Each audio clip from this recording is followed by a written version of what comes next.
From Headquarters, United States Army Reserve Command at Fort Bragg, North Carolina, this is the USARC Report. I'm First Lieutenant Amy Crane. June 9th was a historic day for the Army Reserve and U.S. Army Reserve Command. It was the first time in 6 years that an Army Reserve Major General was elevated to Lieutenant General in the command of all Army Reserve soldiers, units, and commands. USARC's Marty Martin has this report. It was a spectacle of military traditions. Cannons fired. A bugler choreographed movements of soldiers and officials alike. And a marching band played martial tunes. It was Lieutenant General Jeffrey Talley's day, a day like no other in his career that saw him promoted to 3-star rank and taking command of the United States Army Reserve. The command flag passed to Talley from Lieutenant General Jack Stultz, ending his tenure as the longest-serving chief of the Army Reserve.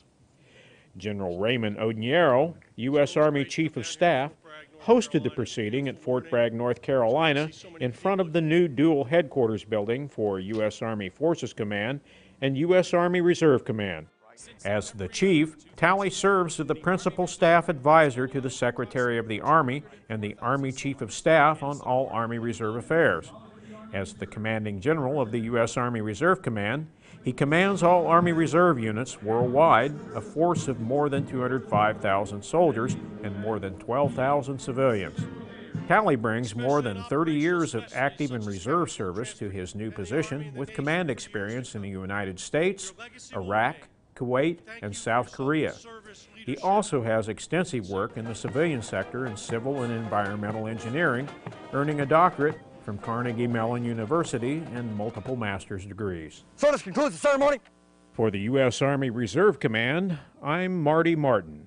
The former Chief of the Army Reserve, Lieutenant General Jack Stultz, will retire next month. He is the longest-serving CAR in the 104-year history of the Army Reserve. During his 6-year tenure, many Army Reserve soldiers deployed to various theaters and countries worldwide. The new Chief of the Army Reserve, Lieutenant General Jeffrey Talley, is a highly educated man. He holds multiple master's degrees in a variety of disciplines and is highly successful in both the private sector and the military. He is a man of measured thought and action, and at the Army Reserve Senior Leader Conference, he introduced his path forward for the Army Reserve, Rally Point 32. When you're on the objective and you're in combat, one of the things that we occasionally will do after we've been fighting long and hard is we'll stop and we'll rally to get new guidance and direction, to redistribute ammunition, other resources, and then we continue on to the objective, to win the fight. I do not want you to be a great Army Reserve leader at the expense of your civilian career. If you do that, you've made the wrong choice. Put your family first. Put your civilian job second. Put the Army Reserve third. If you do that, you will do so much more for our Army than you ever could have imagined by putting the Army Reserve first in your professional and personal life. You can view or download Lieutenant General Talley's full presentation on Rally Point 32 through the USARC unit page on the Defense Video and Imagery Distribution System, DVIDS. A link to the video can also be found on the USARC Fort Bragg Facebook page. During the Army Reserve Senior Leader Conference held in Raleigh, North Carolina, 3 key things took place that have a major impact on our force. Lieutenant General Talley made his first address to the Army Reserve military and civilian leaders as Chief of the Army Reserve. Next, he introduced Rally Point 32 as the way ahead for the force. And finally, the USARC report had the opportunity to sit down with him for a one-on-one interview to get to know the new boss. The message I'd like to give to our soldiers that are in the Army Reserve is that sometimes we can look at our experiences as a reserve soldier as a time of woes.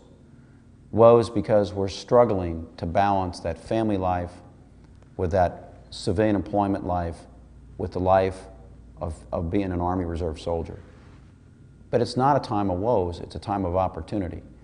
Because we have this wonderful, wonderful opportunity to seek out and be the very best and brightest we can be in civilian employment in the public or private sector and be whatever we want to be. At the same time, we have the blessing of getting paid to be soldiers and leaders in our Army. And we get to do both. And so it can be a time of friction and a time of challenges, but it's really a time of great opportunity. And I would just ask, as Army Reserve soldiers, we should really understand what a blessing it is to be an Army Reserve soldier, to be able to have a great and successful civilian career, but at the same time have the privilege of being a soldier and leading soldiers. And that will do it for this episode of the USARC Report. Thanks for watching.